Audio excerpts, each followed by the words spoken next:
get ready with me as I go to my 9 to 5 corporate America job. In the winter, my lips tend to be quite chappy, so I usually try to find a product that tries to moisturize or keep the moisture in my lips as much as possible. One of my favorite products at the moment has been the Edmond lip balm, and this color is the Burnt Malai. I think it applies so beautifully on the lips, and we're just gonna go ahead and get started with that. As you can see, it's just a beautiful color. And then I like to immediately moisturize my face, specifically with sunscreen. Sunscreen is considered to be my primer, and I think it looks amazing on foundation. The one I like to use is by Sublime L'Oreal. And I know this has been discontinued, but I have a huge box of them. I don't know what it is about this one, but I just haven't found another one that's identical to this. I go ahead and apply it all over my hands, and then I drop it down my neck to moisturize, as well as my forehead. Once I applied my sunscreen, I immediately go in with a nice sheer foundation, and the one I am currently using is by Hourglass Veil, and this one is currently the number 7. Normally during the winter I do drop a couple shades, and then in the summer I probably go up to the color 11. And I like to use brushes when I'm adding my foundation. I feel like it disperses my foundation a little bit nicer than a beauty blender, but I will say it does depend on which foundation I'm using. But for this one, I'm gonna go ahead and use this brush here by Kat Von D, number 10. Just gonna go ahead and grab some foundation and apply it. This is very sheer. I do think it's buildable, but not as buildable as other foundations. However, I think this is perfect for a corporate America job, since you don't want to be wearing too much makeup. At least that's not my taste. And you'll see once I add the concealer onto my face and then just start, you know, adding all the products that I normally use, this will look absolutely beautiful under all of that. You suck!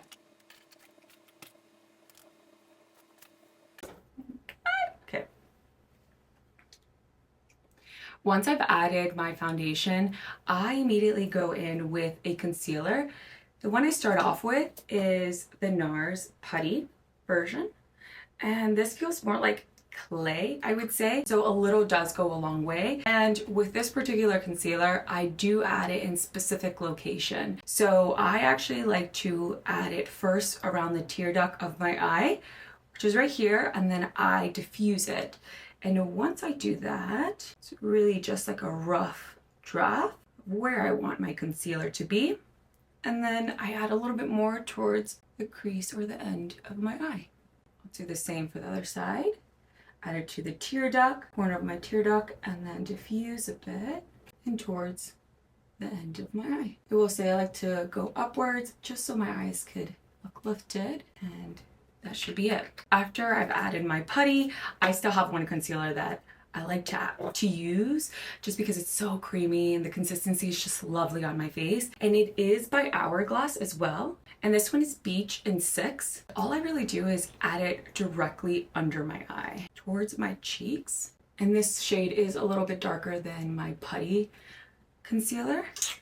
And I will then go in with a Real Technique brush, such as this one. This one is number 413. And I will also start diffusing my concealer around the eye. And you'll see how I'm very light on pressing the concealer, just because I don't want anything to be moving. I want it to be melting into my skin, if that makes any sense. And so I will start at the corner of my eye, start moving it towards my nose, and then start working my way towards the outer corners of my eyes.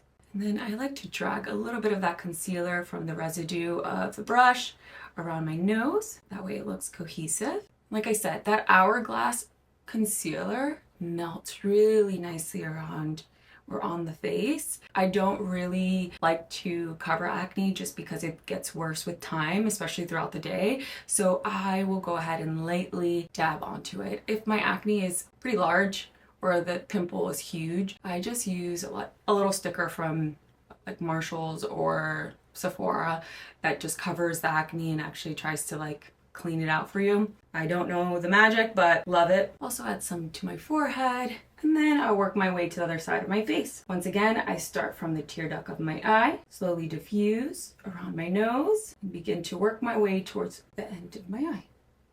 And yes, I also like to add some concealer around my eyelids. That way things look cohesive. And if I do add any type of eyeshadow, it does blend nicely onto the eye. That should be that. Then I like to use a cream blush. The one that I'm using at the moment, it's by Rhode. And this is the color or shade Freckle. And I will just apply it directly on my face. It's up to you if you want to go ahead and use your fingers and then apply it to your face, but this one does very well on this foundation and concealer combination. So I'm not really afraid of it moving. And do a nice little spread around my face. And then I do grab a light, this one is called Light Layer Blush by Real Techniques, and it is the number 430. And all I do, I will dab and go in circular motions on the apple of my cheeks and towards the bridge of my nose, as well as the other side. Should look something like this. And I guess that could also be one of the main reasons for why it does not move my foundation, but I just really like how doing this type of movement looks really nice and natural. Sometimes I do like to add a little bit more color to my face, and today I will do that just because it is the winter, so I look a little pale, and that should be your look when it comes to blush. After that, I do like to add powder because, as you can tell, it looks glowy, but throughout the day you're gonna look like a grease ball if you don't powder it down, at least in my experience.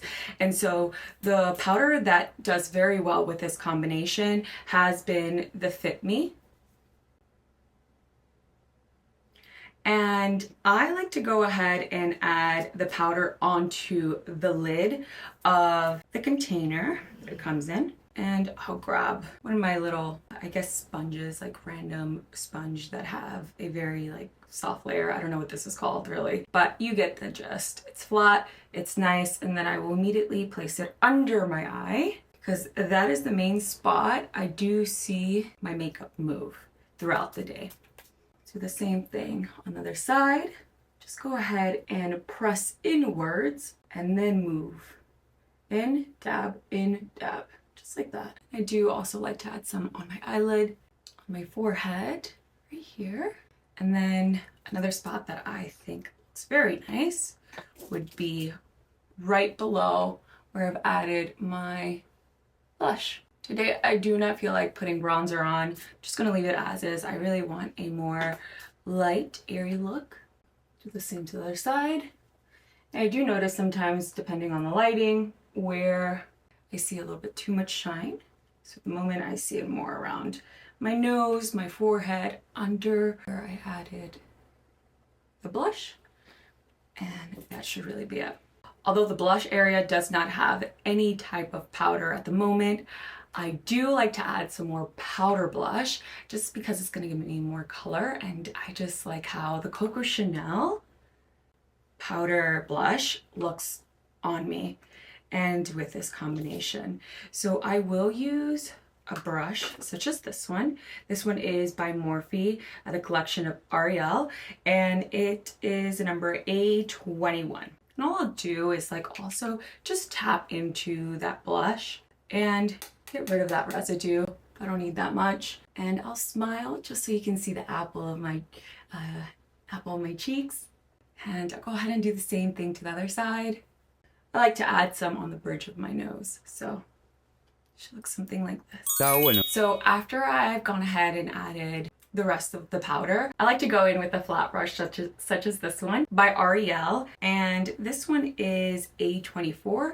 And all I'll do really is go ahead and try to get rid of the excess powder I may have on my face. And no, I'm not afraid of the pink or the blush going anywhere else. Quite frankly, never really goes anywhere, especially since I've already done a pretty good job applying the blush itself. Depending on what I'm feeling that day, or specifically today, I do not want to add any eyeshadow. Either way, I've added some of the powder residue around my eyelids, and I think that will do enough justice throughout the day. I don't need to add anything else. And then I do like to add a wing liner at times. However, this time around, I will go ahead and just use a mascara just to keep it light, cute, and simple. And the one that I'm enjoying at the moment is by Lancôme. And this is the primer. And so I, quite frankly, don't use primers in general, but this one has been doing some magic, especially with the mascara combination it comes with. So either way, this one is going to be light on the skin. LOL. This is going to be light on the eyelashes. I'm gonna go ahead and only apply it to the top of my lashes, not the bottom lash. So I don't really need it. I don't really care for it. And then I do use this mascara by Lancôme. And this combination does nicely with its own primer. And I will say that this one is very, very nice and it will last you all day. Please don't rush this process. I promise you, there are times where I'm rushing and I get some on my eyelid and it's not difficult to take off. I just don't have time to take it off. So in turn, I'll just go to work and I have a smudge of mascara on my eyelid and I really don't care. But if you don't want that to happen, just take this process pretty slowly. And there it is, that's one side, and I will add some to the bottom. The lash, do the same to the other side, apply it slowly, lightly. All right, it'll look something like this. So once I've done that, I will like to go in with a mist or a finishing spray. And the one that I've tried multiple times and changed multiple times, but always come back to this one, is by e.l.f. And this one is called Makeup Mist and Set. When I do add it, I like to shake it and then cover my eyes just because I don't want any type of smudges to happen. It's really not even needed. And you'll see how everything just starts to blend in nicely. Now, if you want to speed up the process of the mist, all you could really do is get a clean brush, and it should also be a flat brush such as this one from It. And this one is C4292 Unstoppable Powder. And what I do like to do with this is just press it into my face. Do not swoosh it around your face. You will begin to screw up your makeup. Tap it. All right. And that's it. All right, this should be the final look. Very simple, very nice and clean. That clean girl style. And whoa, look at my hair. Love it. But anyways, I hope you enjoyed this. I definitely did, and I hope you come back.